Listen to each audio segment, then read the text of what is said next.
This guy destroys a wasp nest with his bare hands. Look! So, let me see how I'll do this. I'll go in. No, don't go in. I'll grab every last one. Jesus Christ! On a motorbike! Holy chicken nuggets!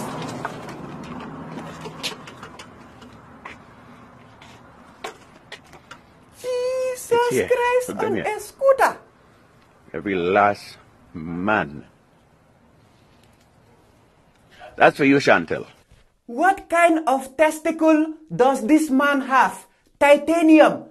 If those things bite you, you swell and die. And he did not even wear a glove. He just crushed them with his bare hands. His hands must be made out of steel.